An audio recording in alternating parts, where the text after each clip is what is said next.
L'appel du ciel brisé. Le ronronnement du moteur était le bouclier de Carter et le vol, son rituel. À ses côtés, Maverick, son chien, un berger allemand à la robe gris-argent et au regard d'ambre, dormait toujours pendant leur trajet. Mais ce matin-là, quelque chose avait changé. Maverick s'était soudain redressé, haletant, les pattes appuyées contre la vitre du cockpit. Il gémissait, fixant un point précis en contrebas. Carter, surpris et irrité par cette rupture du silence sacré, suivit son regard. En dessous d'eux, l'un des innombrables îlots de roches et de pins qu'il survolait. Depuis des années. Un lieu sans âme, oublié du monde. Il s'apprêtait à réprimander le chien, mais les mots s'éteignirent dans sa gorge lorsqu'il vit ce qui l'attendait sur la plage déserte. 3 lettres, immenses, formées de troncs et de blocs de pierre, SOS. Un cri silencieux, gravé dans le sable d'un endroit où il n'y avait censément pas de vie. Carter eut une seconde d'hésitation, suspendu entre 2 mondes, celui de la solitude choisie, et celui du devoir qu'il croyait avoir enterré. Devait-il ignorer cet appel et continuer sa route, ou briser son rituel? Descendre vers l'inconnu et affronter ce que le hasard ou le destin venait de lui désigner. Le bourdonnement grave du moteur Lycoming emplissait l'air, vibrant à travers la carlingue vieillie du Cessna 185 de 1975. Ce son profond et continu montait du plancher, remontant jusqu'aux os de Carter. Pour lui, ce bruit n'était pas un simple vacarme. C'était un rempart. Une muraille sonore qu'il érigeait entre lui et les voix du passé. À 3000 pieds au-dessus des côtes âpres et froides du Maine, Carter vérifia ses instruments. Altitude stable. Vitesse constante. Pression d'huile parfaite. Tout allait bien. Mais le reflet que lui renvoyait la vitre sombre de l'altimètre ne racontait pas la même histoire. L'homme de 45 ans paraissait plus vieux, marqué par le vent, le sel et des souvenirs qu'aucune distance n'avait pu effacer. Ses traits taillés à la serpe, ses tempes déjà argentées, ses yeux couleur de terre. Brûlés, tout en lui disait la fatigue d'avoir trop vu, trop perdu. Ses cheveux bruns, indisciplinés, disparaissaient sous le casque. C'était son rituel, immuable. 3 fois par semaine. Si la météo capricieuse le permettait, il décollait depuis sa cabane isolée sur la côte. Ce n'était pas un loisir.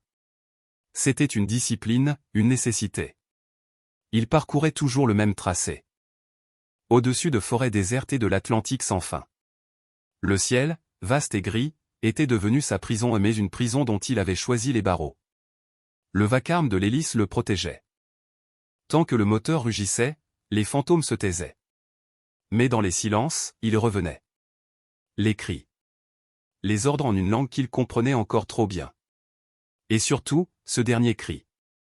Étranglé, celui d'Adrian, son ami, son frère d'armes, qu'il n'avait pas pu sauver. Le vol était la seule façon de repousser ses voix. À sa droite. Maverick somnolait, museau posé sur ses pattes. Le chien n'était pas un animal de compagnie. Il était une sentinelle, un compagnon d'exil. Il connaissait les contours invisibles du traumatisme de Carter, les secousses avant qu'elles ne deviennent tempête. Il était le seul être que Carter autorisait à franchir la clôture invisible qu'il avait dressée entre lui et le monde. Carter étendit une main gantée vers lui, caressa doucement la tête au pelage mêlé d'argent et de noir.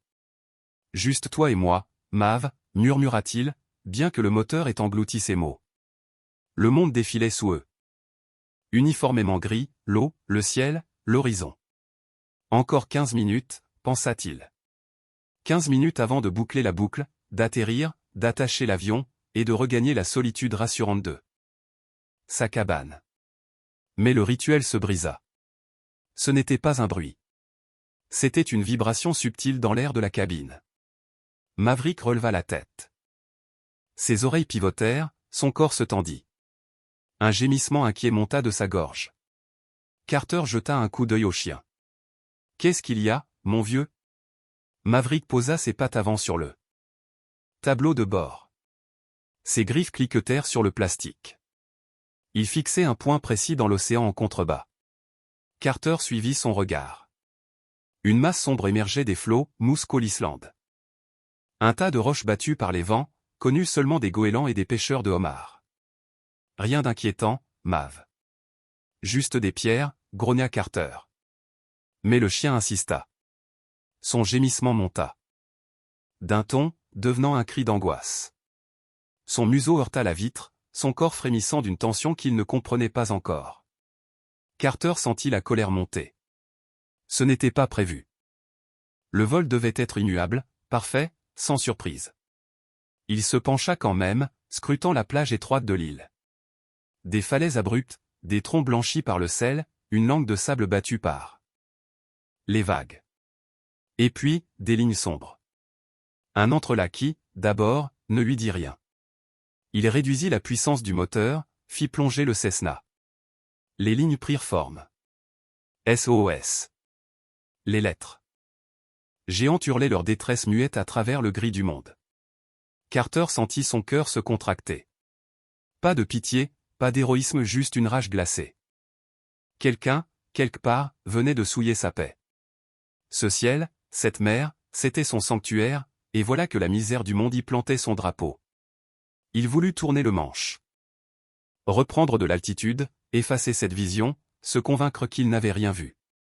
Il n'était plus soldat. Plus sauveteur. Plus rien qu'un homme usé cherchant à survivre à lui-même. Mais Maverick aboya. Un aboiement sec, puissant, qui perça même le rugissement du moteur. Puis un autre, plus pressant, plus désespéré. Le chien fixait Carter, les yeux brûlants d'une intensité qui lui coupa le souffle. Ce regard, il le connaissait. C'était celui d'Adrian, le jour où tout avait basculé, ce mélange d'alerte et de supplication. La colère tomba, remplacée par une lassitude. Glacée. Carter soupira. Un long souffle venu du plus profond de son être. Il savait. Il avait toujours su que Maverick ne se trompait jamais. Le chien avait sauvé sa vie plus d'une fois. Flairant le danger avant qu'il ne porte un nom. Et s'il disait qu'il y avait problème, alors il y en avait un. D'accord, mon vieux, dit Carter dans un murmure rauque. On va voir ça. Il enclencha le micro de son casque, par habitude, même s'il n'y avait personne à l'autre bout. Accroche-toi, Mav. Il fit virer le Cessna. L'appareil gronda de protestation alors qu'il réduisait encore la puissance du moteur. Les flaps descendirent. Le vent siffla dans les jointures de métal. L'île approchait, immense et muette. Le rituel était brisé. La solitude, fracturée. Sous lui, la plage s'étendait comme une plaie pâle dans la roche. Le message y brillait comme une cicatrice. SOS. Carter sentit une étrange paix l'envahir. Pas la paix du vide, non, une paix lourde, déterminée. Celle d'un homme qui sait qu'il ne peut plus reculer. Le monde, avec tout son bruit. Sa douleur et ses démons, venaient de le rattraper. Et il allait lui faire face. Le moteur hurla, les vagues éclatèrent en gerbes d'écume blanche. Maverick aboya encore, comme pour ponctuer le moment. Carter et son chien plongeaient vers l'île. Vers l'inconnu. Vers la fin de la solitude. Et le ciel, un instant suspendu, sembla retenir son souffle. L'île du silence. Carter coupa le moteur. La soudaine absence de bruit fut un choc. Le grondement profond du Lycoming, ce battement régulier qui, depuis une heure, avait servi de rempart à ses pensées, s'éteignit. En un instant, le monde bascula dans un silence presque irréel. Un silence lourd, dense, qui semblait s'appuyer contre la fine carlingue de la Cessna. Comme une présence vivante. Seul demeurait le clapotis régulier de l'eau contre les flotteurs en aluminium. Ce rythme tranquille, presque hypnotique, rendait le silence plus oppressant encore. Carter resta assis un long moment, le bourdonnement imaginaire du moteur vibrant encore dans ses oreilles. Quelque chose clochait. Ce calme n'était pas la paix, c'était une tension suspendue. Une respiration retenue du monde. Maverick, le berger allemand, ne gémissait plus. Debout sur le siège du copilote, il fixait la plage grise à une 50aine de mètres. Son corps était tendu. Chaque muscle prêt à bondir, ses yeux d'ambre rivés sur la côte. D'accord, souffla Carter, sa propre voix lui parut rauque, étrangère.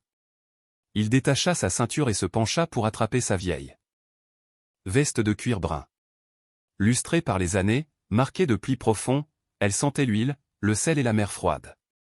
Ce vêtement était plus qu'une protection, c'était une armure. Un souvenir des jours où tout se jouait à la seconde. Sous la veste, à sa ceinture, reposait son fidèle SIG Sauer P226. Il ne volait jamais sans lui. Par réflexe, il vérifia que l'arme était bien en place. Effleurant le métal glacé de la crosse avant de se tourner vers Maverick. Il attrapa le harnais tactique du chien, pas un accessoire de loisir, mais du matériel professionnel, robuste et précis. Ses gestes étaient automatiques, cliquetis des boucles, ajustement du sanglage sur les épaules puissantes de l'animal. Maverick ne bougea pas. Il savait. Ce rituel signifiait travail. Danger.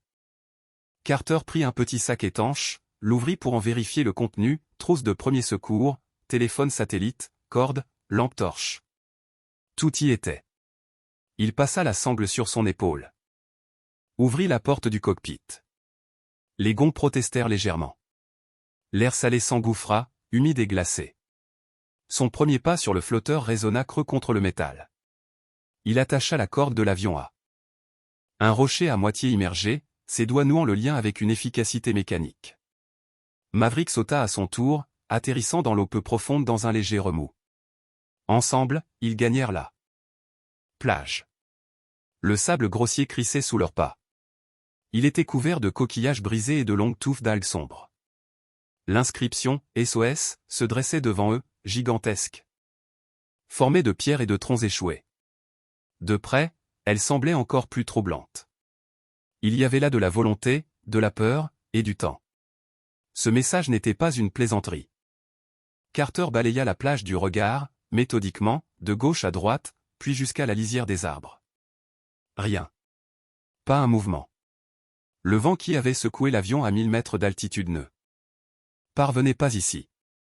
Les hautes falaises de granit fermaient la petite crique, la transformant en un amphithéâtre muet. Maverick, lui, s'était déjà mis au travail. Il ne courait pas, ne jappait pas. Il flairait. Né au sol, queue basse, avançant d'un pas mesuré, il dépassa l'immense SOS sans même un regard et se dirigea vers un étroit passage entre les pins et les épicéas. Un sentier étroit. À peine visible, peut-être un ancien passage de gibier. « Qu'est-ce que tu as trouvé, Mav » murmura Carter. Le chien s'arrêta au seuil du sentier. Il ne se retourna pas. Son corps se figea. Chaque poil hérissé, et un grondement discret monta de sa poitrine.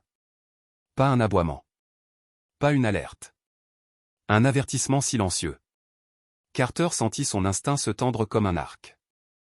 Sa main glissa jusqu'à la crosse de son arme. Il marcha lentement jusqu'à Maverick, ses yeux fouillant les ombres du sous-bois. Doucement, garçon. Il atteignit son compagnon et vit ce qu'il avait repéré. À moitié dissimulé sous des herbes hautes, à côté d'un amas de feuilles remuées, reposait un couteau de chasse. La lame large, le manche noir composite. Et sur cette lame, une croûte brun. Rougeâtre. Pas fraîche, mais récente. Quelques jours, tout au plus. Du sang. L'effet fut immédiat. Le pilote s'effaça, le soldat prit le relais. L'homme qu'il avait tenté d'oublier s'éveilla. Calme et glacé. Ses pensées devinrent procédure, protocole, priorité.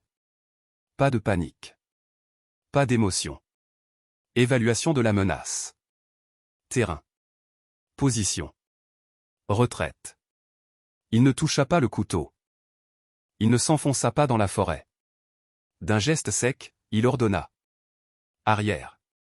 Maverick obéit aussitôt, reculant pas à pas sans quitter le sentier des yeux. Carter l'imita, son arme dégainée.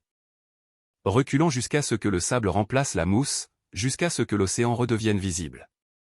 Ils atteignirent la lisière de la plage, puis l'avion. Carter monta sur le flotteur, le chien bondissant derrière lui. Il s'installa à sa place dans le cockpit, le cœur battant, mais non de peur, d'adrénaline pure.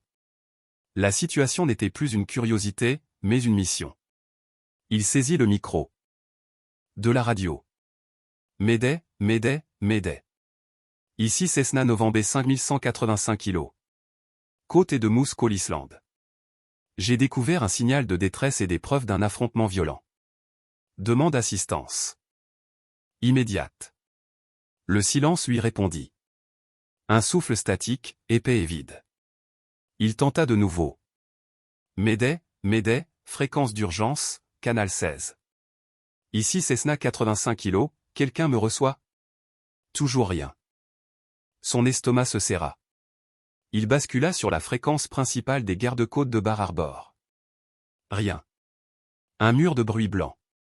Il attrapa son sac étanche, fouilla rapidement et sortit le téléphone.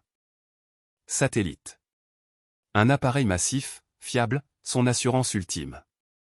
Il ouvrit le clapet, appuya sur le bouton d'alimentation. L'écran s'alluma, recherche de réseau. Carter retint son souffle. Quelques secondes passèrent.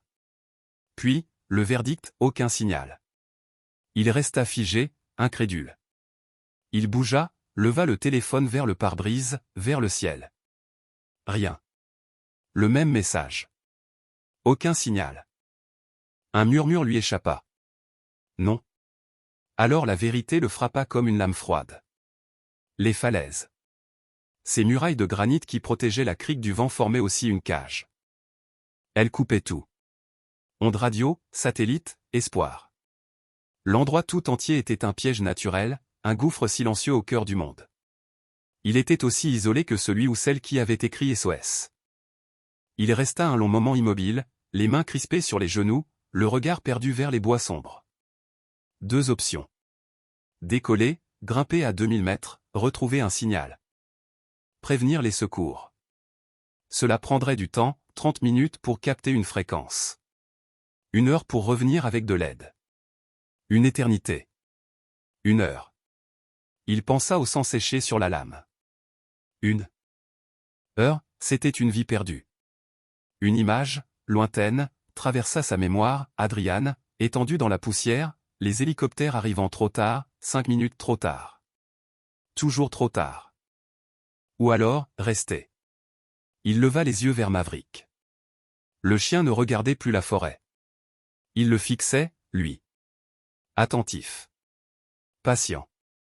Attendant la décision qu'il savait déjà écrite dans le cœur de son maître. Carter passa une main sur son visage, sentant la rugosité de sa barbe. La fatigue, la colère, l'angoisse, tout se dissolvait dans une résignation calme.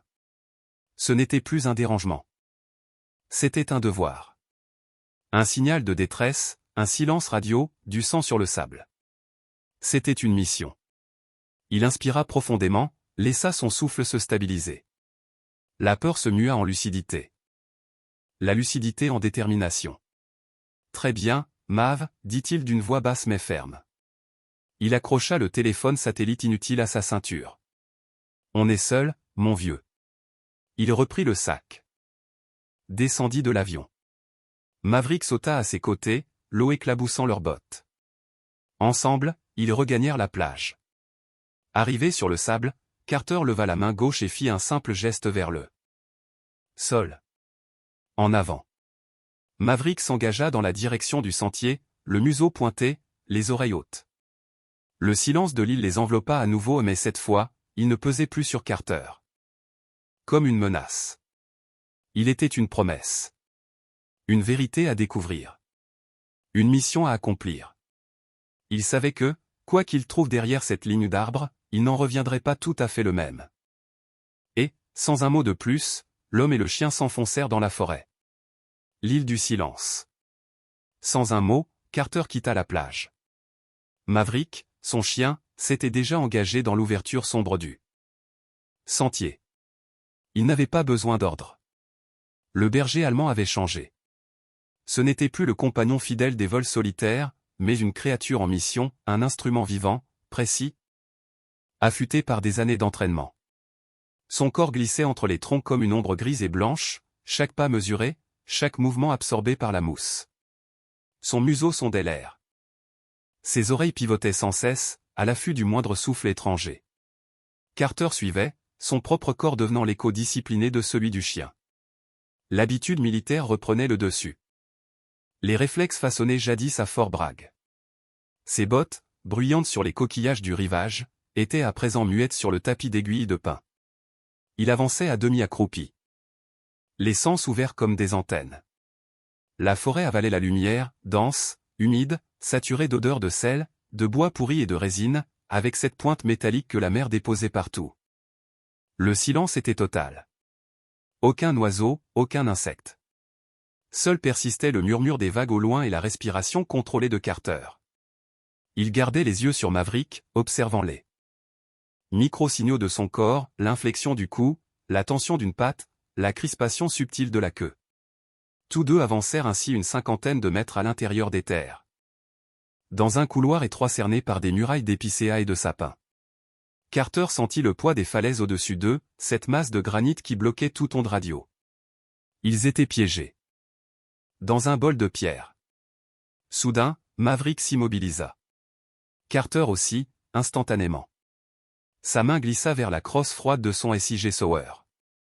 Il se plaqua derrière le tronc d'un pin gigantesque. Invisible. Maverick ne grognait pas. Il restait figé, le museau levé, humant l'air. Puis il fit un pas, se retourna, et croisa le regard de Carter, un signal clair, presque humain. Carter avança lentement jusqu'à lui. Devant eux s'ouvrait une petite clairière, 30 pieds tout au plus, un cercle nu au milieu du chaos végétal. Une poche de présence humaine dans le ventre de la nature, mais tout, absolument tout, y sonnait faux. Un campement. Ou plutôt, les vestiges d'un campement frappé par une tempête de panique. Au centre, un foyer éteint, réduit à un anneau de pierre. Rempli de cendres humides. À côté, une bouilloire en aluminium gisait renversée, une tache sombre s'étendant dans la terre sous son bec. Un peu plus loin, une tente bleue, à moitié effondrée. Son double toit arraché battant au vent comme une bannière de naufrage. Autour, le désordre racontait une histoire d'abandon précipité. Une paire de bottes de randonnée féminines. De bonne qualité mais couvertes de boue, renversées près de l'entrée, comme si on avait tiré violemment sur la personne qui les portait. Un poncho jaune accroché à une branche, vibrant faiblement. Dans la brise comme un drapeau de reddition. Une tasse émaillée renversée. Un sac étanche éventré, d'où s'était échappée une carte, une boussole et un mélange de fruits secs dispersés sur le sol. Tout respirait la fuite, la peur, l'interruption brutale d'une routine paisible. Claire, murmura Carter, plus pour lui-même que pour le chien. Il fit signe à Maverick, garde. Le chien comprit aussitôt. Il se plaça au centre de la clairière, près du foyer. Il ne renifla pas, ne bougea pas, ne jeta même pas un regard à la tente. Il fixait la lisière opposée. La partie sombre de la forêt qu'il n'avait pas encore explorée. Son corps était tendu, oreilles dressées, silhouette de pierre et de vigilance. Carter savait qu'il pouvait s'y fier. Il rengaina son arme, mais garda la main sur la crosse. Puis il entreprit une inspection méthodique. La fermeture éclair de la tente était déchirée, le tissu arraché du rail. Il écarta la toile. 2 sacs de couchage, un bleu, un vert. Un sac à dos renversé, vidé de son contenu. Rien d'humain, rien de vivant. Une scène d'interruption totale. Il recula, scrutant les abords. Un couteau taché. De sang, trouvé plus tôt sur le sentier, lui revint en mémoire. L'arme appartenait-elle à ceux qui avaient dormi ici? Ou avait-elle été utilisée contre eux? Son regard s'arrêta sur un tronc traîné. Près du foyer, servant de banc. Un PAN du poncho jaune y pendait, dissimulant quelque chose dessous. Carter souleva le tissu détrempé, un livre. Un journal. Relié d'un cuir sombre et simple. Gonflé d'humidité, rigide sur les bords. Une fine lanière de cuir le tenait fermé. Un frisson monta en lui, comme un nœud glacé dans la poitrine. Il sentit le poids du silence, presque sacré, qui entourait ce vestige de voix humaine. Il regarda Maverick, le chien n'avait pas bougé, toujours figé, sentinelle parfaite. Carter s'installa contre un bloc de granit couvert de mousse. Le contact froid de la pierre dans son dos le ramena à la réalité. De là, il dominait la clairière, le sentier par lequel ils étaient arrivés, et la silhouette immobile du chien. Il posa son arme sur son genou, la main dessus, et de l'autre défit la lanière du carnet. Le cuir émit un bruit humide, puis s'ouvrit. Les premières pages, gondolées, portaient des taches bleues d'encre diluée. Mais restaient lisibles. Une écriture nette, féminine, régulière. Sur la première page, une simple phrase. Ce journal appartient à Dolores. Carter sentit une secousse intérieure. Un nom. Pas un indice, pas un signe de détresse abstrait. Un être humain. Dolores. Il feuilleta les premières pages, des entrées datées, écrites depuis Bar Harbor. Des phrases lumineuses. En mer avec Evan. Le temps est parfait. Il est si heureux. Son pouce accéléra. Les pages déchiraient presque sous la pression de sa recherche. Il cherchait le point de bascule. Et il le trouva. L'écriture changeait. Les lettres devenaient fiévreuses, pressées, griffées dans le papier. La tempête est sortie de nulle part. Vague scélérate. Le bateau disparut.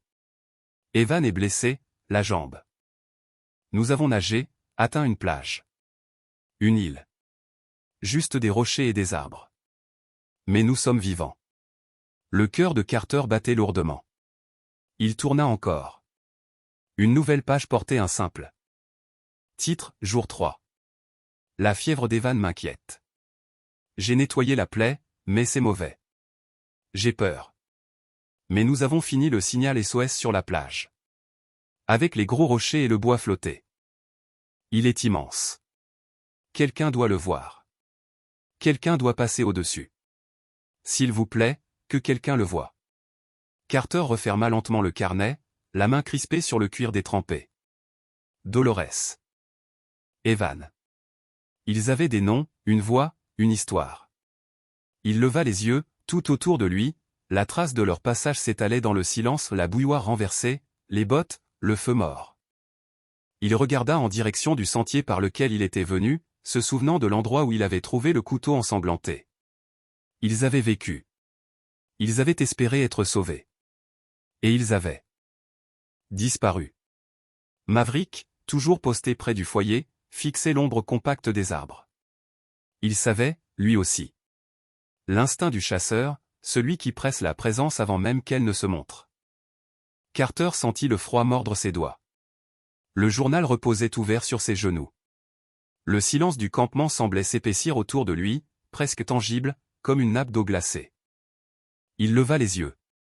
Maverick n'avait pas bougé d'un millimètre, une statue de vigilance, concentrée sur la noirceur d'un chemin qu'aucune lumière ne perçait. Cette immobilité était à la fois terrifiante et rassurante, le seul fil qui le reliait au présent. Carter baissa à nouveau les yeux vers le carnet. Le nom de Dolores lui pesait sur la conscience. Il tourna une autre page. L'écriture, d'abord nette, s'effilochait peu à peu, comme rongée par la peur et la fatigue. Jour 4. Evan empire. La fièvre ne retombe pas. J'ai nettoyé encore la blessure, celle de la jambe. La peau est rouge, enflée, furieuse. Il parle, mais plus à moi. Il parle de la maison. Je scrute l'horizon chaque matin, rien, que l'eau. Il faut que je tienne. Il a besoin de moi. Carter s'arrêta. Il reconnut ce ton. Cette lucidité désespérée qu'il avait vue chez des soldats isolés, blessés, dans le désert ou les montagnes, la peur lente, plus destructrice qu'une balle. Il referma le carnet avec précaution, comme s'il tenait entre ses mains un fragment fragile de vie humaine. Le vent remua les branches au-dessus de lui. Une goutte d'eau tomba sur le cuir du journal. Le bruit, infime, résonna comme un battement de cœur dans le silence. Maverick tourna légèrement la tête, oreille toujours dressée, corps tendu. Carter se redressa, le regard balayant la clairière. L'air semblait plus dense, chargé d'une présence invisible. Chaque ombre devenait suspecte, chaque mouvement de feuillage porteur d'intention. Il n'était pas seul. Le silence de l'île ne paraissait plus naturel. Il avait la texture d'un piège, d'une attente. Carter sentit le vieux frisson du terrain hostile lui parcourir l'échine. Maverick, fidèle à son rôle, restait figé, une ligne vivante entre l'homme et le danger. L'histoire de Dolores et d'Evan ne s'était pas achevée dans ces pages. Elle s'était interrompue. Et maintenant? C'était à lui d'en écrire la suite. C'était la peur de l'inévitable, la lente décomposition de l'espoir. Carter tourna la page du vieux carnet. Jour 6.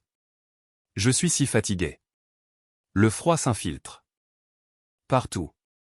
Même le feu semble mourir trop vite. Evan n'a rien mangé ce matin. Il reste là, immobile, le regard vide. Je lui ai lu un passage du seul livre que nous avons sauvé, mais je crois qu'il ne m'entend plus. J'ai peur. L'SOS n'est pas assez grand. Et s'il ne le voit pas?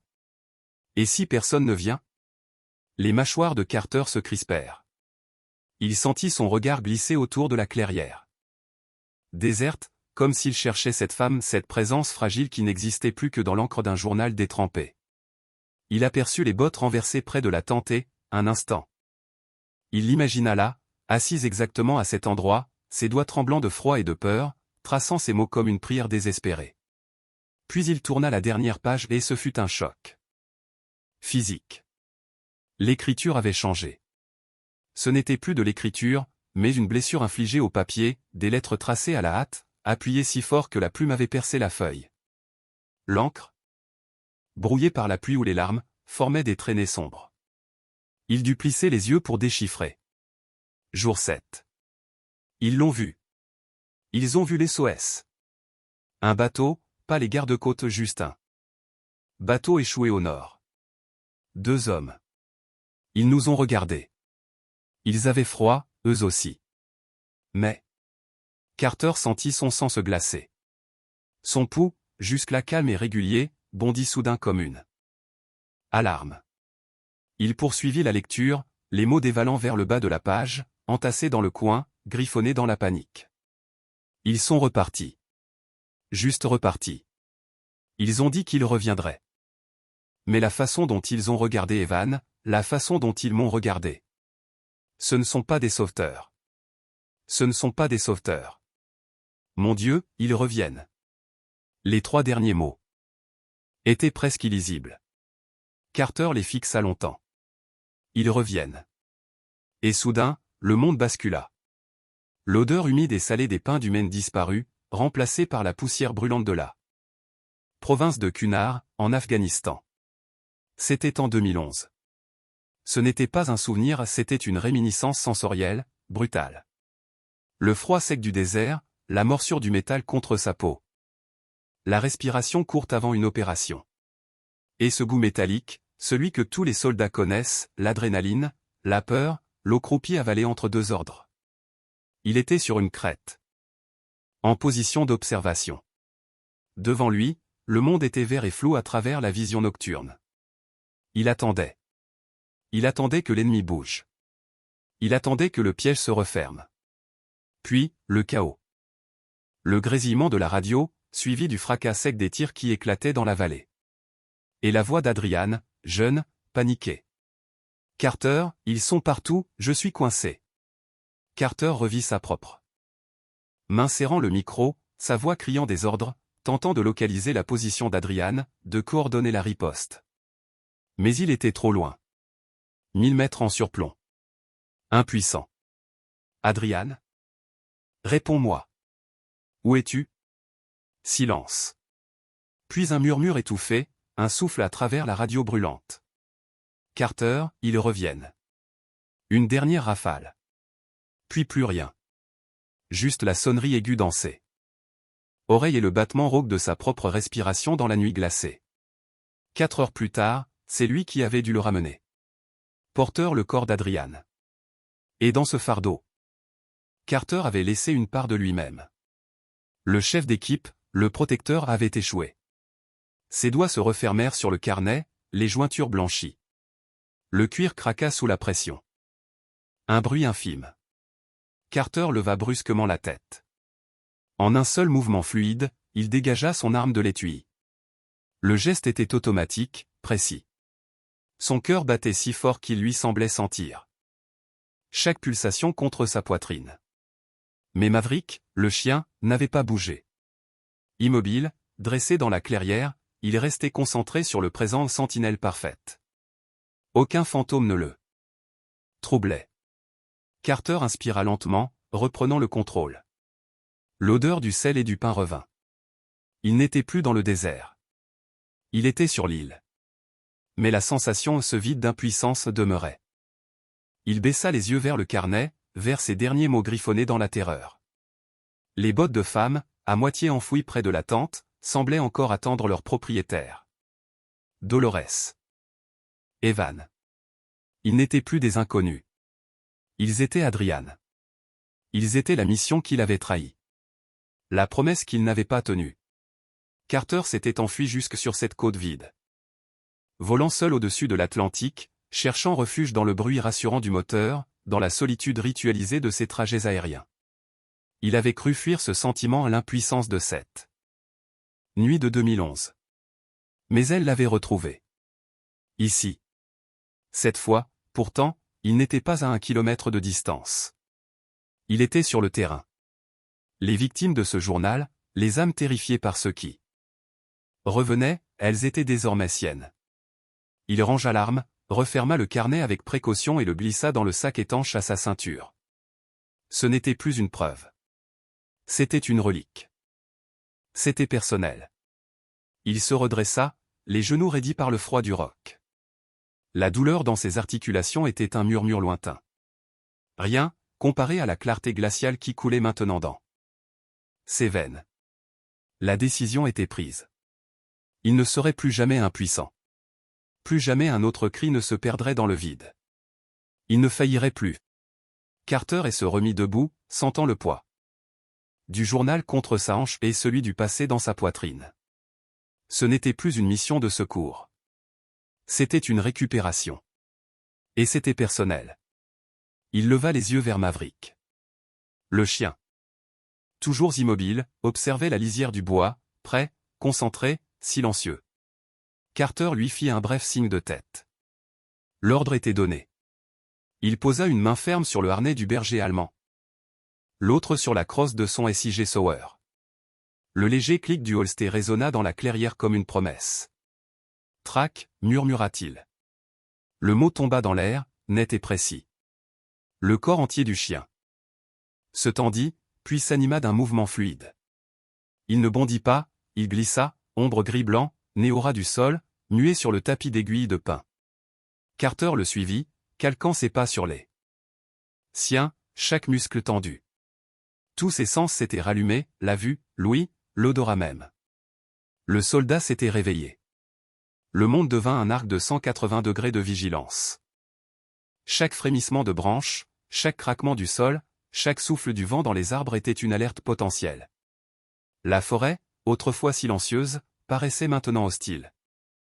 Pleine d'une attente lourde. Le sentier n'en était pas un, seulement une veine ouverte dans la densité verte, un passage taillé par la peur et la fuite. Les branches, chargées de mousse humide, griffaient sa veste de cuir.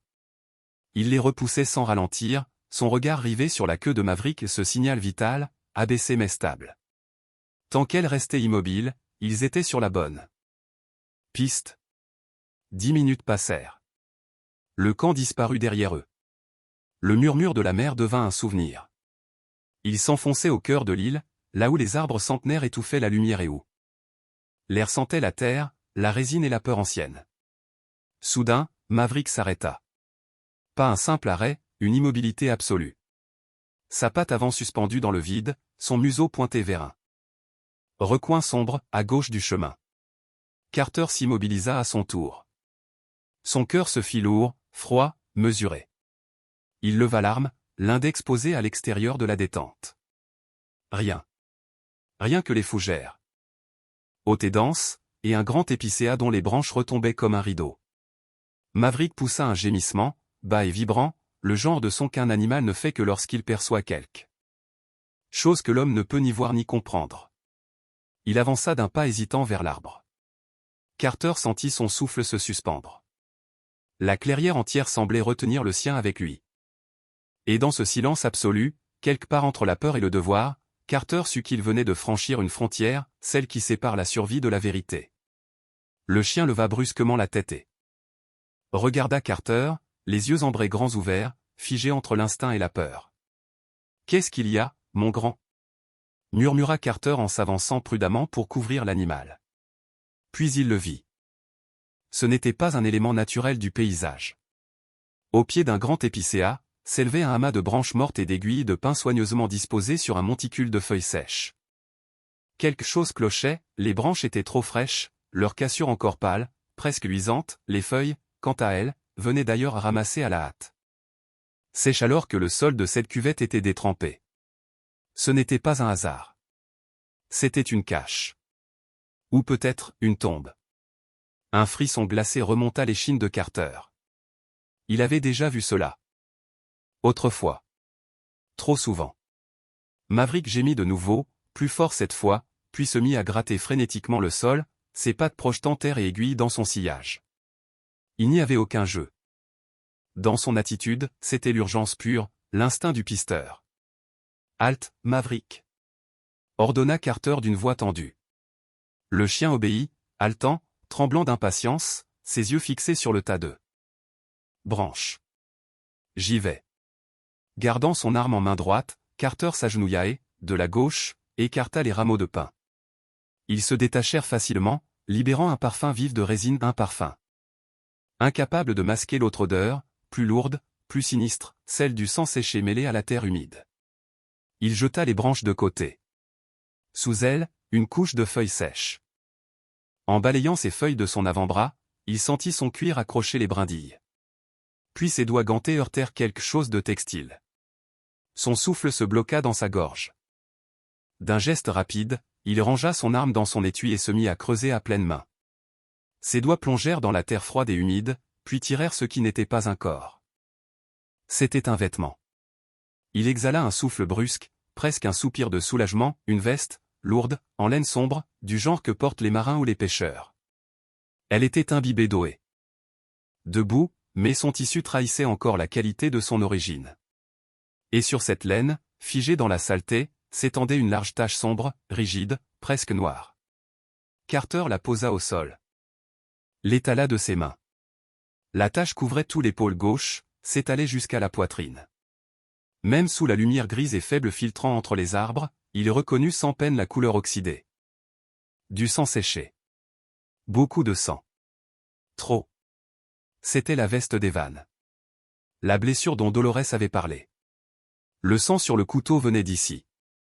Carter resta immobile, le regard fixé sur le vêtement. Son esprit se mit à fonctionner comme une machine froide, logique, implacable.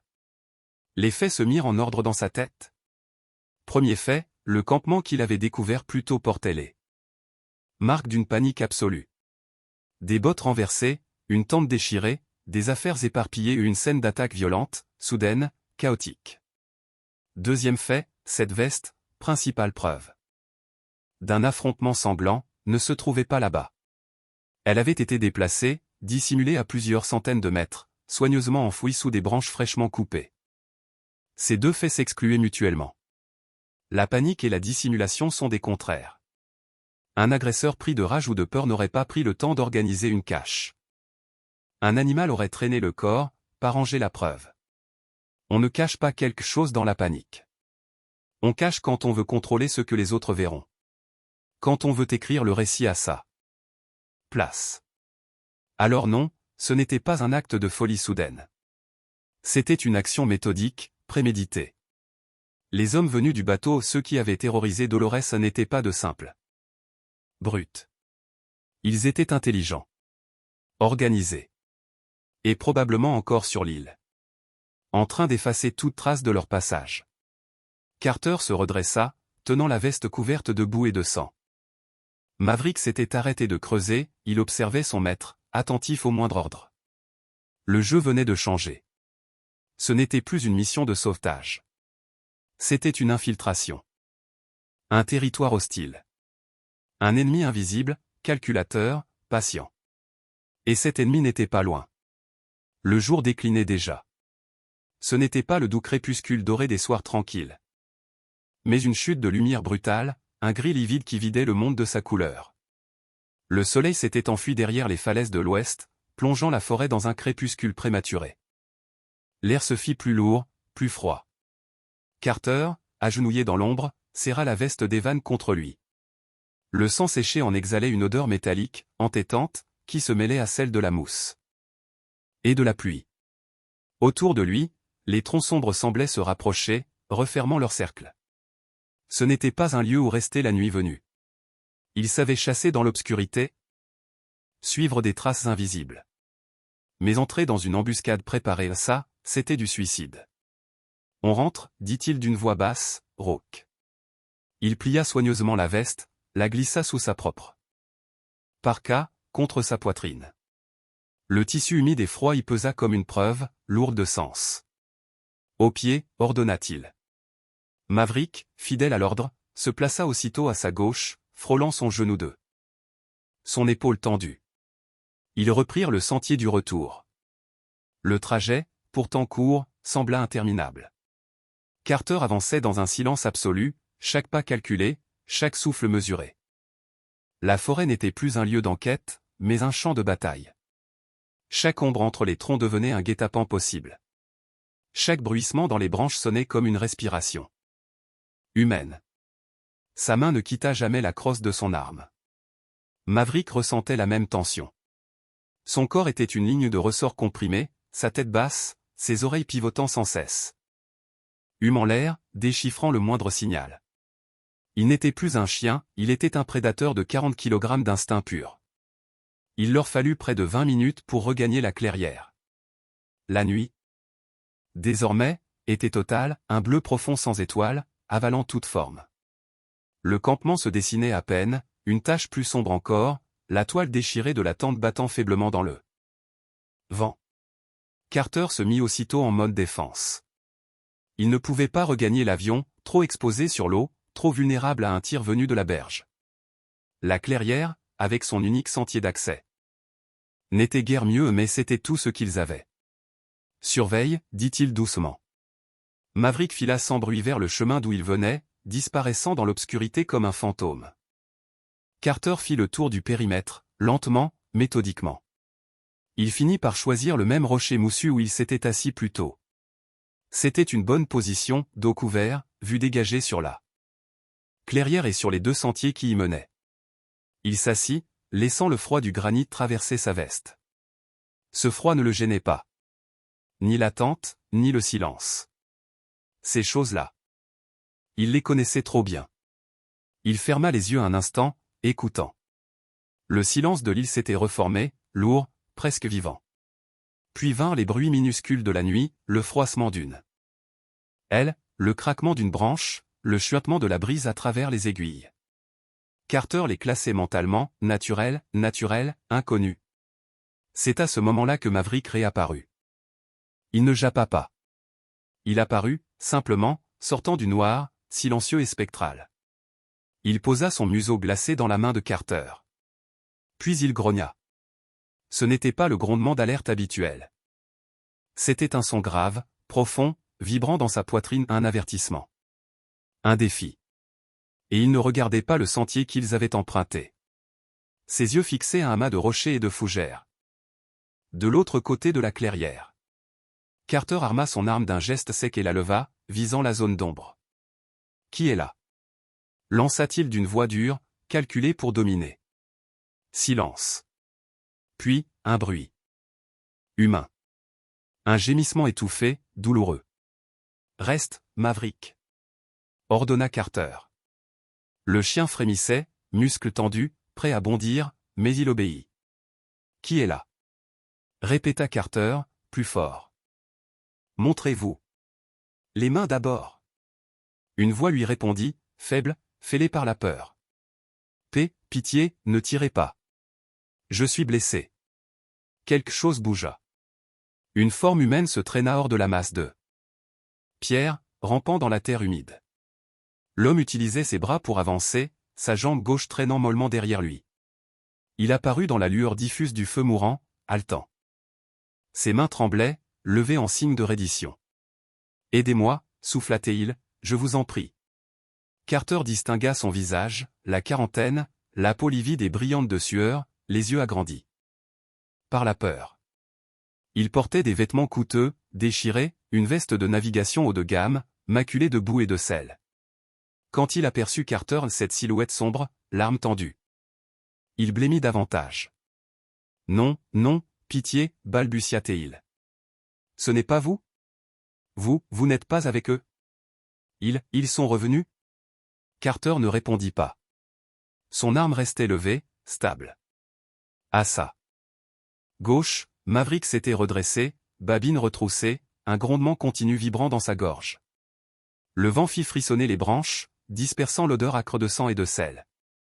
Dans cette clairière devenue piège, 3 formes se faisaient face, le soldat, le chien, et le naufragé blessé, chacun suspendu à ce mince fil qu'on appelle la survie. La rencontre.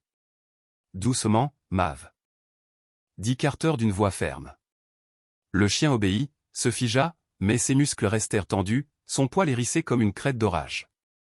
Ses yeux ambrés ne quittaient pas l'homme effondré au sol. « Qui êtes-vous » demanda Carter. L'inconnu, haletant, tenta de se redresser avant de s'effondrer sur le flanc. Son souffle se brisa dans un sanglot. « Je m'appelle Evan. Ma femme. Dolores. Nous étions sur le bateau. Vous l'avez vue? Est-ce qu'elle? » Le nom le frappa comme un coup. Evan. Il s'alignait parfaitement avec le journal trouvé dans la tente.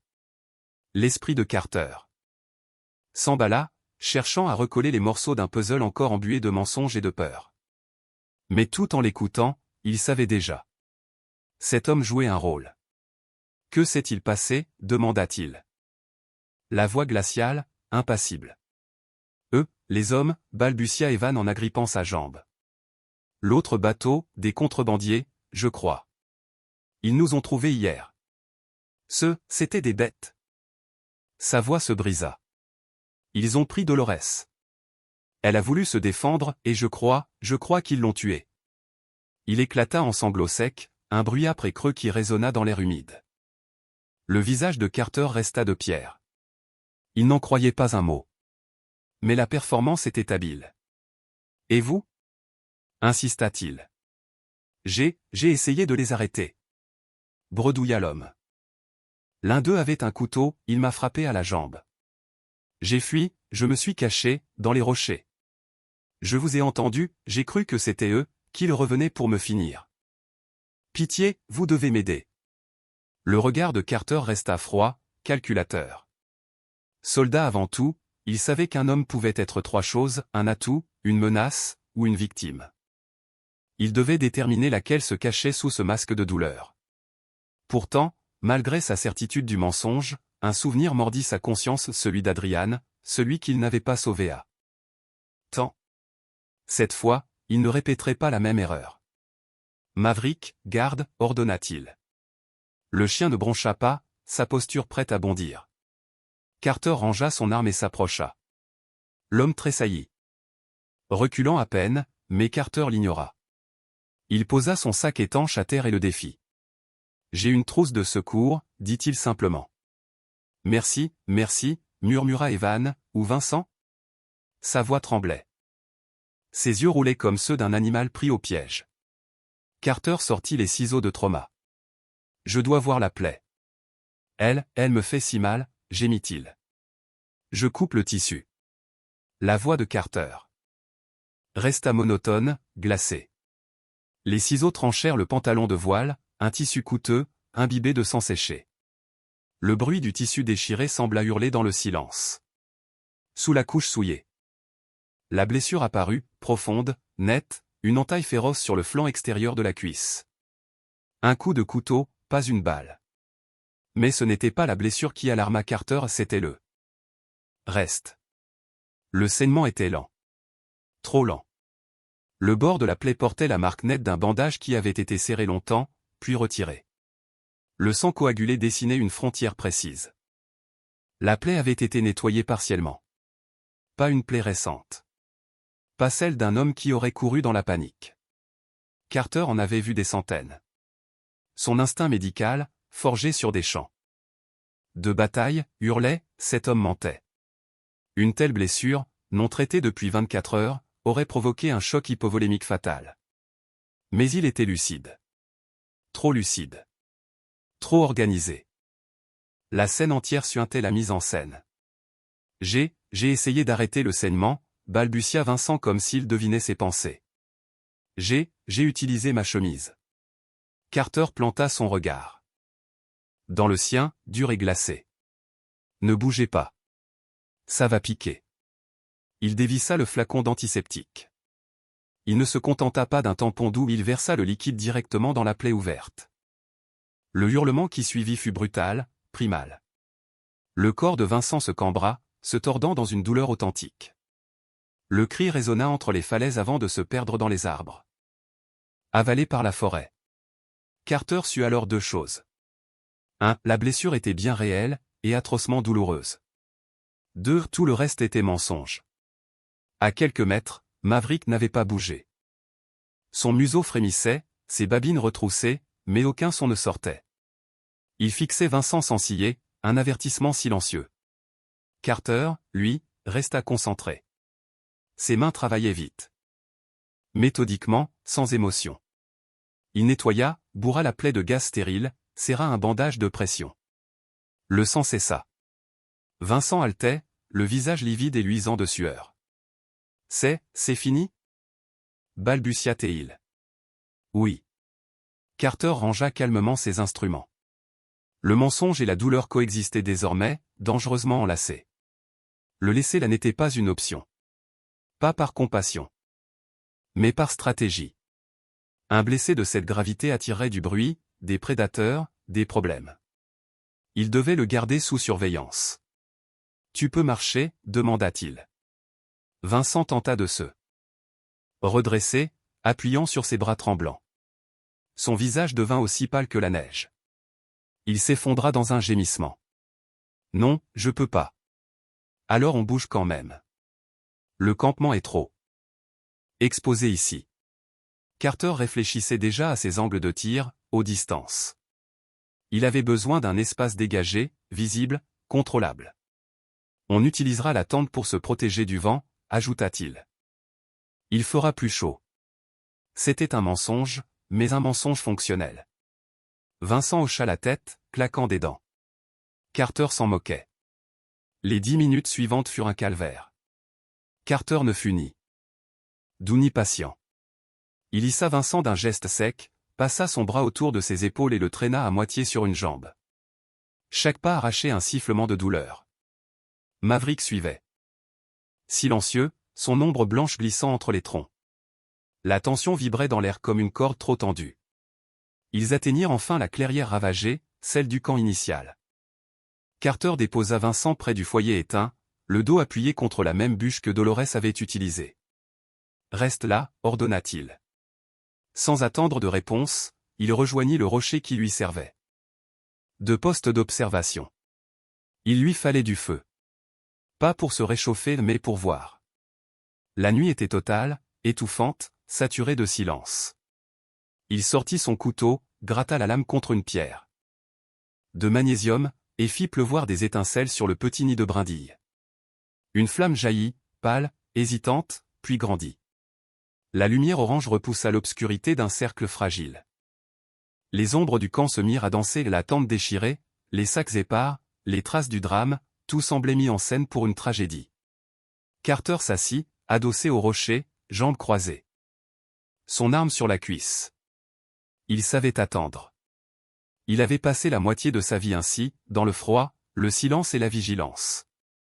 Il sortit une barre énergétique, emballée dans son film d'aluminium. Et la lança de l'autre côté du feu. Elle atterrit mollement sur les genoux de Vincent, qui sursauta. « Mange », dit simplement Carter. Ce n'était pas une suggestion. Vincent hésita, déchira l'emballage. D'un geste maladroit, ses mains tremblantes. Il mordit, mâcha lentement, le regard oscillant entre Carter et le chien. Maverick n'avait toujours pas bougé. Il ne tournait pas en rond. Ne flairait pas le périmètre. Il restait assis, à la limite du feu, tel un sphinx de pierre. Sa tête haute, ses oreilles dressées, ses yeux d'ambre reflétant la flamme. Et il fixait Vincent. Toujours. Vincent tenta de briser la tension, sa voix se voulant amicale, pathétique. C'est un bon chien, hein? Pas de réponse. Il déchira un petit morceau de ration, le tendit. Maladroitement. Tiens, mon grand. Tu veux? Le morceau tomba devant le museau de Maverick. Le chien ne broncha pas. Ne huma même pas la nourriture. Il restait immobile, son regard rivé sur le visage de l'homme. Vincent avala sa salive, cherchant à maintenir le masque du survivant reconnaissant. « Allez, mange » insista-t-il d'une voix douce. Toujours rien. Le silence qui suivit était presque tangible. Le vent soufflait au-dessus de la clairière, soulevant parfois une poignée de cendres froides qui dansaient un instant avant de retomber. Carter observait la scène sans un mot. Chaque détail nourrissait son analyse, la tension du chien, la peur mal dissimulée de Vincent, l'incohérence de son récit. Quelque chose ici sentait le piège. Mais il savait attendre. Il savait écouter le mensonge jusqu'à ce qu'il se décompose de lui-même. Et dans la lumière tremblante du feu, il vit enfin ce qu'il cherchait, un bref éclat dans les yeux de Vincent. Pas la peur. Pas la douleur. Mais le calcul. L'expression d'un homme qui mesurait les distances, les réactions, la probabilité de frapper avant que l'autre ne tire. Carter se redressa légèrement, ajustant la crosse de son arme. Maverick, comme s'il avait lu son esprit, émit enfin un son, un grondement grave, profond, venu du fond de la gorge. Vincent baissa les yeux. Et pour la première fois. Depuis leur rencontre, il parut réellement avoir peur. L'aube des vérités. Il ne quitta pas Vincent des yeux, comme si ni la nourriture ni l'homme n'étaient dignes de la moindre attention. Après un long silence, il détourna la tête d'un mouvement à peine perceptible, un geste de mépris pur, presque animal, une insulte silencieuse plus profonde que des mots. La main de Vincent, encore tendue, resta suspendue un instant avant de retomber lentement. Il regarda le chien, puis Carter. Le visage de ce dernier était un masque impénétrable, une ombre sans émotion. Il est bien dressé, murmura Vincent d'une voix ténue. Il mangea rapidement le reste de sa barre énergétique, le goût du sucre et de la honte mêlés dans sa bouche sèche. La nuit s'étira. Comme un fil tendu. Le combat n'était plus physique, c'était une guerre psychologique, silencieuse, menée dans le cercle tremblant de la lumière du feu. Carter ne dormit pas. Il se contenta de fermer les yeux quelques secondes à la fois, des micro-siestes tactiques, tout en maintenant ses sens en alerte. Il laissait le silence travailler pour lui. Et, comme toujours, le silence finit par ronger les nerfs de celui qui ment. Vincent craqua le premier. Cet endroit, cette île, souffla-t-il d'une voix rauque. C'est un enfer. Vous n'êtes pas d'ici, n'est-ce pas? Carter resta immobile, fixant les braises sans répondre. Je n'arrive pas à croire que Dolores soit morte, continua Vincent, la voix brisée. Elle était tout pour moi. Ces hommes, ces monstres. J'espère que vous les trouverez. J'espère que vous. Tu devrais dormir, coupa Carter d'une voix basse et plate, sans même le regarder. On partira au lever du jour. Il n'interrogeait plus, il observait. Le rythme de la respiration, la dilatation des pupilles dans la lumière du feu, les inflexions fausses d'une douleur jouée, tout cela Carter le lisait comme un code. Il voyait l'acteur derrière le masque. Vincent finit par se taire. Il se laissa glisser contre un tronc, la tête renversée, feignant la fatigue. Ses plaintes se firent rares, calculées, avant qu'il ne simule un sommeil agité. Mais Carter savait. Ce n'était pas un homme épuisé qu'il avait devant lui, c'était un prédateur qui attendait le moment propice. Maverick, lui, ne dormit pas non plus. Le chien ne s'allongea pas. Ne tourna pas en rond comme à l'accoutumée. Il resta assis, droit, rigide, les yeux ouverts sur l'homme qu'il jugeait. Une sentinelle de chair et de souffle, statue de vigilance dans la nuit. Glaciale. Sa respiration lente faisait à peine frémir la surface de l'air. Il ne clignait presque pas.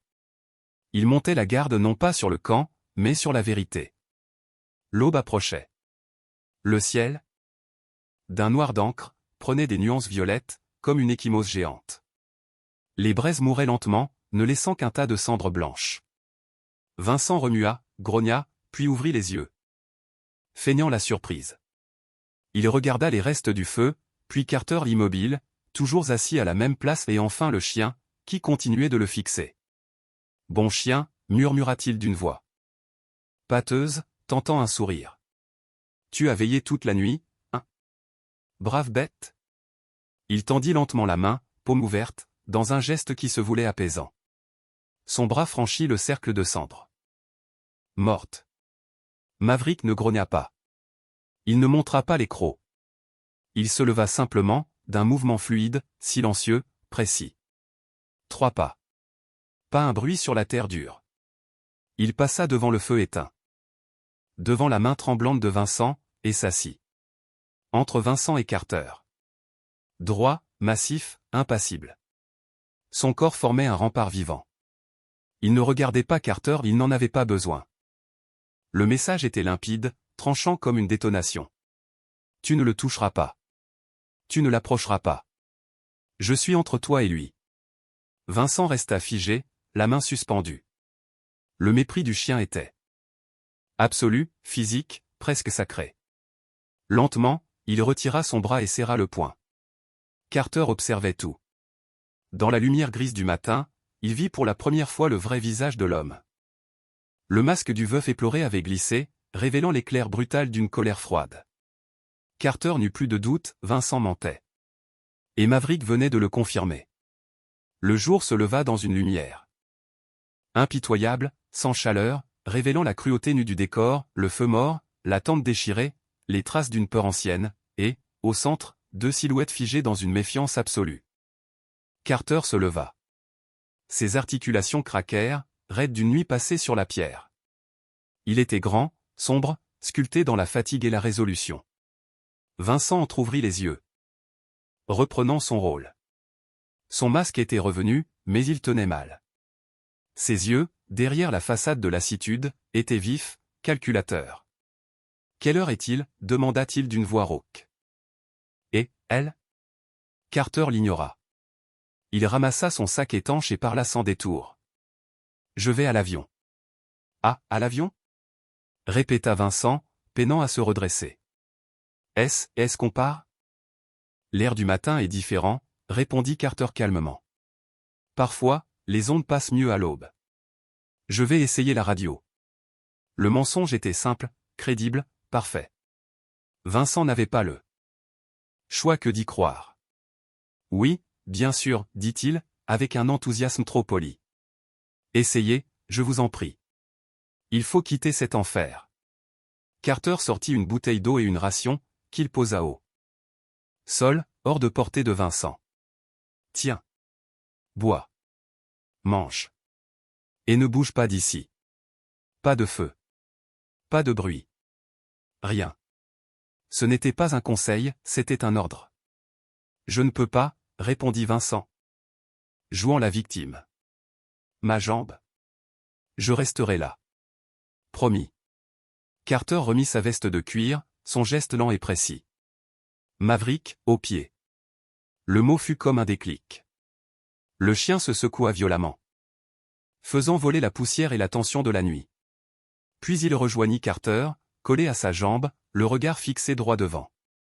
Sans un mot, Carter tourna les talons et quitta la clairière. Il ne regarda pas en arrière. Il n'en avait pas besoin. Il sentait le regard brûlant de Vincent dans son dos au mélange de peur, de rancune et de calcul. Et il sentait Maverick à son flanc gauche. Radar vivant, prêt à réagir à la moindre menace. Le sentier s'enfonçait entre les arbres. Le sol était humide, spongieux. Après 200 mètres, les sons du camp s'étaient éteints, remplacés par le souffle régulier de la mer. Là, Carter s'arrêta. Il resta immobile une minute entière, simplement à respirer. 10 heures de veille constante avaient tendu chaque fibre de son corps. Il n'était plus dans la défense. Il était en chasse. Il devait trouver la vérité. Pas celle que Vincent servait entre ses mensonges, mais celle qui restait enfouie sur cette île. Il devait retrouver Dolores et Evan. Maverick leva la tête vers lui, les yeux ambrés pleins d'intelligence et d'attente. Carter posa une main gantée sur le crâne du chien, frottant le pelage rugueux. D'accord, Mav. Plus de jeu.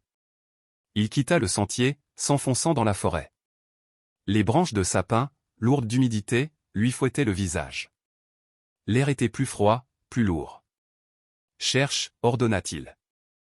Doucement. Ce mot cherche était tout. Ni suit, ni piste. Cherche. Trouve ce qui manque. Trouve le danger. Trouve ce qui ne devrait pas être ici. Maverick se transforma. Le garde devint chasseur. Son museau s'abaissa, il reniflait le sol avec une intensité presque religieuse, aspirant les couches d'odeur du monde, terre, sel, mousse, peur. Il filtra tout, ignorant le sentier. Ignorant Carter, ignorant même la trace encore tiède de Vincent. Il cherchait autre chose. Et il la trouva. Son corps se tendit d'un coup. Il fit quelques pas vers la droite, vers l'arête rocheuse. Qui traversait l'île? Son nez effleurait le sol, sa queue se redressa, raide, parallèle au sol. Il l'avait. Carter le suivit. Le terrain se cabra soudain, devenant presque vertical. Les roches couvertes de mousse glissaient sous les gants. Maverick grimpait sans effort, agile et précis, s'arrêtant parfois pour vérifier que son partenaire suivait. Carter haletait. L'air froid lui brûlant les poumons. Il avait confiance absolue en ce chien. Sa vie était littéralement entre ses pattes. Ils escaladèrent ainsi 15 minutes durant, le vent se renforçant à mesure qu'ils gagnaient de la hauteur. Puis l'odeur changea. Le parfum dense de la forêt céda la place à une senteur plus âcre, plus coupante. Carter la sentit en même temps que Maverick s'immobilisa. Sur un replat, museau levé, oreilles dressées. Ce n'était ni le sel, ni le pain, ni la terre humide. C'était une odeur chimique, agressive, piquante. L'odeur du diesel. Et, dessous, quelque chose. D'humain, l'assurance, le tabac froid, la peur ancienne. Carter sentit son estomac se nouer. C'était ici. Le bateau. L'autre bateau. Celui du journal. Celui que Dolores avait vu. Celui que Vincent n'avait jamais mentionné. Maverick émit un seul aboiement bas, rauque, un son d'urgence et de certitude. Puis il tira sur la piste, les muscles tendus, l'odeur dans les narines. Ils atteignirent le sommet. Là, le vent était une bête déchaînée, hurlant dans les oreilles, fouettant les cheveux de Carter. Devant eux, la mer s'étendait à perte de vue mais ce n'était pas là. Mer calme et grise de la crique où ils avaient atterri. C'était le nord de l'île, brutal, sauvage, une étendue furieuse d'écume et de vagues déchirées. Maverick descendait déjà le versant abrupt. Suivant un ancien sentier d'animaux. Les pierres roulaient sous ses pattes, dévalant dans le vide avec un cliquetis métallique. Le rugissement de l'océan montait, de plus en plus fort, jusqu'à emplir tout l'espace. Et Carter comprit. Ce qu'ils allaient trouver au pied de cette falaise ne serait pas un simple débris de bois ou une épave. Ce serait la vérité nue, froide. Indéniable sur ce qui s'était vraiment passé sur cette île. Il resserra la sangle de son sac, inspira profondément, et suivit le chien dans la descente. La mer n'était plus la compagne apaisante du rivage. Ce n'était plus le doux clapotis d'une plage tranquille, mais le fracas brutal et ininterrompu des vagues s'écrasant contre la roche nue. En descendant, Carter sentit l'air se charger d'une odeur âcre de diesel, si forte qu'elle lui serra la gorge. Le sentier s'interrompit soudain, s'ouvrant sur un vide de 15 mètres. Il s'arrêta net, agrippant le harnais de Maverick pour l'empêcher d'avancer. Devant lui, un gouffre s'ouvrait sur une crique cachée où une anfractuosité sombre et secrète, exactement comme le rapport l'avait décrit. Là-bas, tout en bas, blotti contre les rochers, ballotté par la mer furieuse, se trouvait une embarcation. Un vieux yacht à moteur, d'une 40aine de pieds, penché sur le flanc, muet, et éventré, prisonnier des rochers. Sa coque, rongée par le sel et le temps, gênait à chaque vague. C'était de là que venait l'odeur. C'était là, le repère. Carter s'aplatit contre la pierre froide. Le vent hurlait, lui fouettant le visage de pluie et d'embrun. Ses yeux pleuraient sous la morsure du sel. En contrebas, la mer déchaînée martelait le navire échoué, faisant grincer son flanc meurtri contre la roche. Maverick. Le pelage gris et blanc collé par le vent, restait près de lui, plaqué au sol, les oreilles rabattues, mais le nez toujours en éveil. Le mur de granit, haut et fissuré, offrait une seule possibilité. Une sorte de cheminée naturelle, une faille étroite plongeant jusqu'à la crique. Dangereuse, mais praticable. Carter n'hésita pas. Mav, ordonna-t-il d'une voix arrachée par le vent. Il n'avait pas besoin de crier. D'un geste, il montra la direction, puis la descente. Doucement. Reste près de moi. La descente fut un combat. Carter avançait centimètre par centimètre. S'accrochant à des prises minuscules, ses gants trempés glissant sur la pierre humide. Chaque mouvement était mesuré, chaque respiration contrôlée. Derrière lui, Maverick suivait, agile, souple. Ses griffes trouvant l'équilibre que les bottes de son maître perdaient. À un moment, un éclat de roche céda sous le pied de Carter, il vacilla, se rattrapa in extremis, le cœur battant à tout. Rompre. Les pierres dévalèrent vers la mer, leur bruit avalé par le rugissement des vagues. Aucun cri, aucun signe d'alerte ne monta du bateau. 5 minutes d'effort, interminables. Puis leurs pieds touchèrent enfin la plage, si l'on pouvait appeler ainsi ce champ de pierres noires couvertes d'algues luisantes. À 30 mètres devant eux, le yacht se dressait.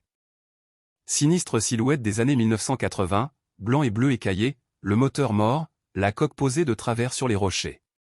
Et pourtant, il n'était pas vide. Sous le grondement des vagues, Carter perçut un son métallique, sec, répété. Puis un juron. Une voix d'homme, rauque, furieuse. Il leva la main, Maverick se figea aussitôt, s'aplatissant dans l'ombre de la falaise. Carter s'avança, invisible, épousant le rythme des vagues pour masquer ses pas. Il contourna un bloc de granit et vit la scène. Sur le pont arrière, un homme massif, vêtu d'une veste couverte de graisse, s'acharnait sur le moteur ouvert. Son visage rouge exprimait la rage pure. Il frappa le métal de son outil. Bordel de ferraille! Grogna-t-il.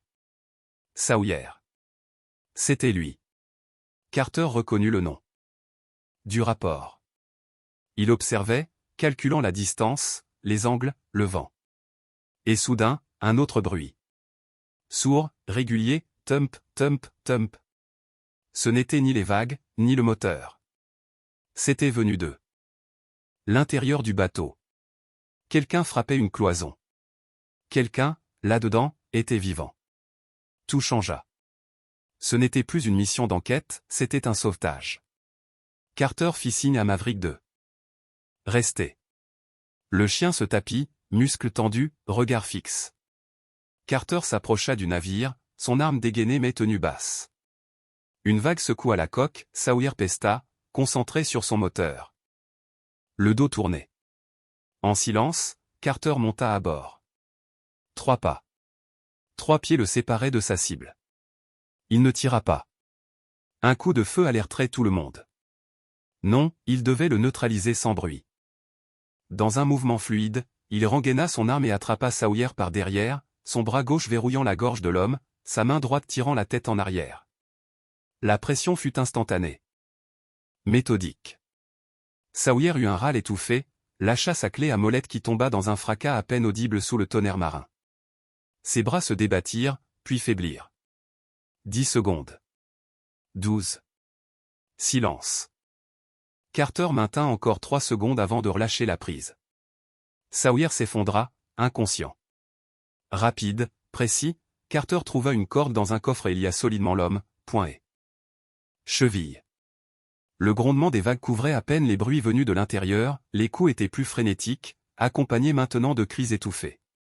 Carter repéra une porte verrouillée par un lourd cadenas de laiton.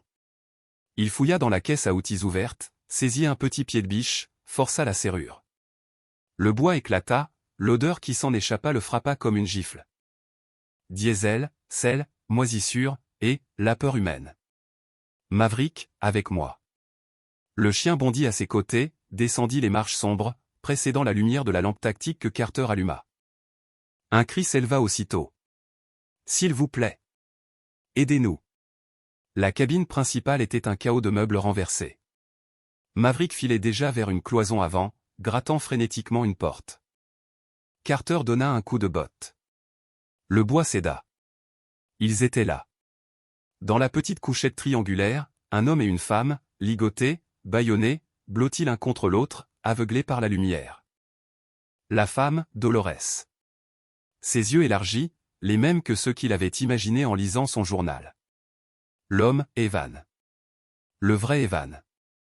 Pâle, trempé de sueur, brûlant de fièvre, une jambe bandée à la hâte. Je suis là pour vous aider, murmura Carter, la voix apaisée malgré le tumulte. Il rengaina son arme, dégaina son couteau. Maverick, déjà, léchait les doigts liés de Dolores. Cherchant à la rassurer. Carter coupa le ruban adhésif de sa bouche. Elle inspira violemment, un sanglot jaillit. Evan, mon mari, sauvez Evan. Carter libéra ses poignets, puis passa à Evan, dont la respiration sifflait. Sa peau brûlait sous la lame qui tranchait les attaches. Dolores sanglotait, agrippée au bras de son sauveur. Qui êtes-vous? Vous les avez arrêtés? Je m'appelle Carter et, dit-il doucement. J'ai vu votre SOS. J'ai lu votre journal. Il finit de couper les liens d'Evan. On doit partir tout de suite. Mais Dolores parlait déjà. Ses mots s'entrechoquant dans un torrent de peur et de soulagement. L'autre homme, celui de notre camp, il s'appelle Vincent. Carter sentit son estomac se nouer. Oui. Qu'est-ce qu'il voulait? Leur bateau s'est écrasé pendant la tempête, comme le nôtre. Ils nous ont trouvés. Ils disaient avoir du cargo, des sacs lourds, sombres. Ils voulaient nos vivres, notre essence. Je ne sais pas. Evan a essayé de me défendre. Il a pris une lime métallique et il a frappé Vincent à la jambe. Carter se figea. Une blessure au mollet. Exactement celle qu'il avait vue. Dolores continuait. Haletante. Ils allaient nous tuer. Sawyer préparait une corde. Et puis on a entendu, votre avion. Evan, à demi conscient, ajouta d'une voix cassée. Votre moteur. On l'a entendu. Loin. Mais on l'a entendu. Dolores hocha la tête, les yeux perdus dans le souvenir. Vincent s'est arrêté. Il a regardé le ciel, puis sa blessure, puis Sawyer. Il lui a dit, cache-les. Fais-les taire. J'ai une idée. Et il est parti. Vers le bruit. Vers vous. La vérité s'abattit sur Carter comme un coup de tonnerre. Tout s'emboîta, la plaie, les mensonges, le jeu d'acteur parfait. Vincent n'était pas un rescapé, il était le chasseur. Et maintenant, il savait que Carter n'était plus au camp. On bouge, dit-il simplement. Dolores tremblait, en état de choc. Mais Evan, malgré la fièvre, comprit le ton de cette voix-là, celle d'un homme qui commande la survie. Il hocha la tête, s'accrocha à Carter. Aidez-moi à me lever. Carter passa son bras sous ses épaules. Le hissa avec précaution. Maverick, avant. Le chien s'élança, silencieux et rapide, vers la sortie. L'air glacé de l'extérieur les frappa dès qu'ils remontèrent sur le pont. Le vent hurlait. Toujours, mais maintenant, au milieu du vacarme de la mer, il y avait autre chose, le battement puissant d'une volonté partagée. La vie. L'espoir. Et derrière eux, dans l'ombre du bateau brisé, le corps ligoté de Sawyer gisait, immobile, tandis que quelque part, dans la tempête, Vincent attendait. Le ciel au-dessus de la crique n'était plus qu'un tumulte de gris et d'écume. Chaque respiration était une lutte contre le vent. Carter avançait, Evan appuyé sur lui, Dolores juste derrière, Maverick ouvrant la voie vers la falaise. Le monde semblait réduit à un seul son, celui de la mer déchaînée, frappant la roche, avalant les cris, les prières, les souvenirs. Carter ne pensait plus. Il agissait. Chaque geste précis. Chaque pas pesé.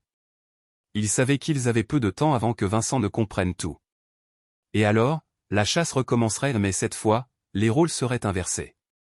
Car maintenant, Carter n'était plus seulement un pilote tombé sur une île.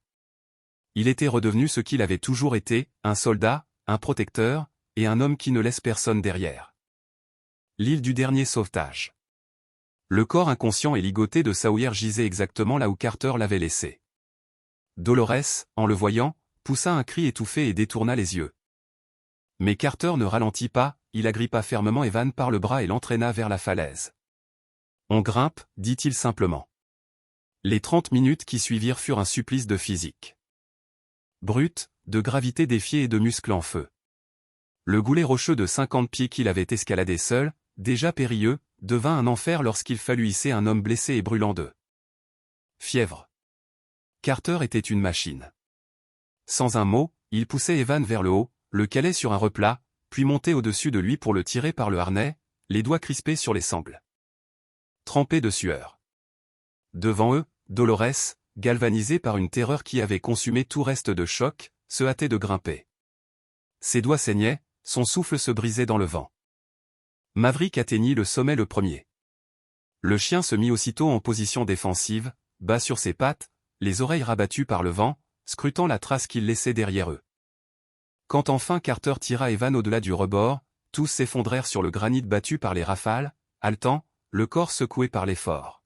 « On ne peut pas, » murmura Dolores, à bout de souffle. « Si, on peut, » répondit Carter d'une voix ferme. Ses jambes tremblaient, mais il se redressa et jeta un regard vers le camp, invisible mais terriblement présent dans sa mémoire. « Il sait, » dit-il. « Il sait qu'on n'est plus avec lui. Il vient. » Ces mots suffirent à ranimer leur force. La fuite à travers l'épine dorsale de l'île devint une course désespérée contre le temps. Evan, épuisé, n'était plus qu'un poids mort, mais il s'efforçait d'avancer, soutenu de part et d'autre par Carter et Dolores.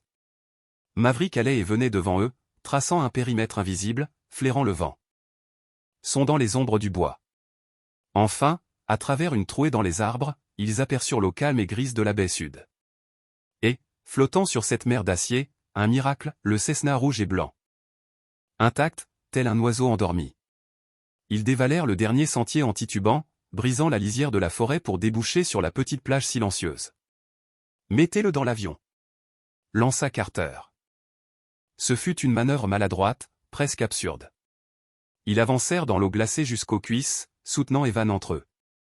Carter et Dolores le hissèrent sur le flotteur, puis dans la cabine, l'allongeant tant bien que mal sur les deux sièges arrière. Dolores monta aussitôt après lui, caressant son visage, murmurant son nom d'une voix brisée. Carter s'installa au poste de pilotage. Maverick bondit à ses côtés, secouant son pelage trempé. Avant de démarrer, Carter saisit le combiné radio. Il savait que les falaises rendaient toute transmission impossible, mais il fallait essayer. Mayday, Mayday, Mayday. Ici le Cessna November 5185 kg, île de Moose Call, baie sud. Un long grésillement répondit, puis, soudain, une voix claire, calme, presque irréelle. 8 à 5 kg. Ici la garde côtière des États-Unis, station de Bar Harbor. Je vous reçois. Quelle est votre situation? Carter sentit un vertige le traverser, une onde de soulagement si intense qu'il faillit fléchir sur ses genoux. Bar Harbor, ici 8 à 5 kg. J'ai 2 civils secourus, l'un en état critique, fièvre et blessure à la jambe. 2 hostiles sur l'île, l'un neutralisé au nord. L'autre toujours en liberté, armé et dangereux. Reçu, 8 à 5 kg. Ici le commandant Spencer. Nous faisons décoller un hélicoptère Jayhawk. Pouvez-vous donner la position du second? Négatif. Bar Harbor. C'est l'homme qui a. Il s'interrompit. Maverick, soudain immobile, fixait la lisière du bois. Son corps s'était tendu comme un arc, un grondement sourd vibrait dans sa poitrine. Dolores murmura, d'une voix aiguë de peur. Non. Une silhouette sortit de l'ombre des arbres. C'était Vincent. Le masque du naufragé éploré avait disparu, son visage n'était plus qu'un rictus de rage animale. Il boitait, la jambe bandée, mais avançait avec une vitesse effrayante. Dans sa main droite brillait le métal noir d'un pistolet. « Toi !» hurla-t-il, la voix déchirée. « Toi ! Tu m'as laissé !» Il s'avança dans l'eau, à 20 mètres de l'avion, levant l'arme. Carter, sanglé dans son siège, n'avait aucune chance de dégainer, son pistolet restait prisonnier de sa ceinture. Dolores cria. Vincent visa, l'œil fixe, la main soudain stable. Maverick, dit Carter d'une voix tranchante. Attrape-le. Le chien bondit. Une explosion de muscles et d'instinct. Il franchit le siège du copilote, traversa la porte ouverte et jaillit sur le flotteur avant de se projeter dans l'eau. Vincent, surpris, ajusta sa visée, un coup parti, sec et métallique, répercuté par les falaises. La balle siffla à côté et souleva un jet d'écume. Maverick ne ralentit pas. 3 bonds puissants, et il fut sur Vincent. Il ne visa ni la gorge ni la main armée, il savait mieux que cela. Il percuta la jambe blessée, toute son inertie concentrée dans le choc. Le bruit qui suivit n'avait rien d'un tir, un craquement humide, suivi d'un cri aigu, presque inhumain. Vincent s'effondra. Dans l'eau, le pistolet lui échappant et disparaissant dans la vase. Il tenta de ramper, mais son corps ne lui obéissait plus, il hurlait, gémissait, animal brisé. Maverick resta au-dessus de lui. La gueule entr'ouverte, grondant, sans mordre, il n'en avait pas besoin. Le danger était neutralisé. Carter quitta la cabine, son arme en main. Il marcha dans l'eau, repoussa du pied le pistolet. Ennemi plus loin encore, puis se pencha sur Vincent, ce tas de chair geignante à moitié submergé. Aucun mot. Rien qu'un regard froid. Puis un nouveau son emplit l'air, un battement sourd, puissant. Croissant. Le Géoc apparut au-dessus de la crête sud, rouge et blanc, fendant les rafales. Il se posa sur la plage dans un ouragan de sable et de sel. La porte latérale s'ouvrit. Des secouristes et des soldats armés jaillirent. Un officier descendit, la cinquantaine, visage sévère, regard perçant. « Commandant Spencer, dit-il en s'approchant, sans tendre la main. Carter est, répondit-il, rangeant son arme. L'autre homme est sur la côte nord, dans un yacht échoué. Blessé, mais vivant. On s'en charge, affirma Spencer. Son regard glissa vers Maverick. Assis sagement près de Carter, la gueule encore humide. Beau travail, monsieur est. Très beau travail. Les secouristes s'activèrent autour du Cessna. Evan fut délicatement transféré sur une civière, sous les mains expertes des infirmiers. Dolores descendit à son tour, le visage ravagé de fatigue et de larmes. En voyant Carter, elle courut vers lui, se jeta dans ses bras. Merci, sanglota-t-elle. Merci pour tout. Carter resta immobile, déconcerté par cette étreinte. Lentement, il posa une main maladroite sur son dos. Ils vont s'occuper de vous, dit-il simplement. Elle hocha la tête, incapable de parler, puis retourna vers l'hélicoptère. Carter et Maverick observèrent en silence le balai précis des secouristes. Evan fut embarqué, puis Dolores monta à son tour, sa main serrant toujours celle de son mari. Avant que la porte ne se referme, elle regarda Carter une dernière fois. Tout ce qu'elle n'avait pu dire se lisait dans ses yeux. Les pales reprirent leur danse furieuse. Le vent arracha presque la veste de Carter. Le Géoc s'éleva, emportant ses passagers vers la lumière. Puis le vacarme se dissipa. L'île retrouva son silence. Un silence absolu, habité seulement par le souffle du vent. Carter resta là, sur la plage, les vêtements trempés, le cœur battant lentement. Il s'attendait à ressentir le vide habituel, cette solitude glaciale qui revenait après chaque mission. Mais rien de cela ne vint. À la place, une paix étrange l'envahit. Il leva les yeux, l'hélicoptère n'était plus qu'un point noir dans le ciel qui s'éclaircissait. Dolores et Evan étaient en sécurité. Le journal qu'il avait trouvé, les voix du passé, tout cela s'achevait ici, sur cette plage. Cette fois, il avait été là. Cette fois, il n'avait pas échoué. Le vent fouettait toujours la mer, mais pour la première fois depuis des années, Carter sentit que le silence n'était plus une prison. Ce n'était plus une fuite, ni un châtiment. C'était juste, là. Vie, telle qu'elle est, simple et nue. Maverick poussa son museau humide contre sa main. Carter sourit faiblement. Rentrons à la maison, Mav. Il détacha le Cessna, remonta à bord. Maverick reprit sa place habituelle, déjà sec. Carter mit le moteur en marche, le rugissement familier remplit la cabine. Le vacarme redevenait son abri, mais un abri différent, moins étouffant. Il fit pivoter l'appareil, prit de la vitesse sur la surface calme, puis s'envola, quittant la crique et l'île, laissant derrière lui le gris vert des pins et des rochers. En altitude. Il pencha la main sur la tête de Maverick. Le chien ferma les yeux, un grondement satisfait montant de sa poitrine. Le moteur hurlait, mais à l'intérieur de Carter, le silence avait changé de nature. Il n'était plus vide, il était apaisement. Et tandis que l'île rétrécissait derrière eux, il comprit enfin, le vrai retour n'était pas un lieu, mais un état du cœur. Ce moment où la loyauté, la gratitude et la paix se rejoignent. Épilogue. L'histoire de Carter et de Maverick nous rappelle qu'il existe une fidélité qui ne pose jamais de questions, une loyauté capable d'ancrer un être au milieu des tempêtes. Même lorsque nous sommes perdus dans les échos du passé, un cœur courageux et fidèle peut nous ramener au présent. Là où la paix attend depuis toujours. Et si ce lien vous touche, souvenez-vous, chaque histoire de loyauté partagée, chaque acte de confiance, prolonge un peu cette lumière. Continuez le voyage.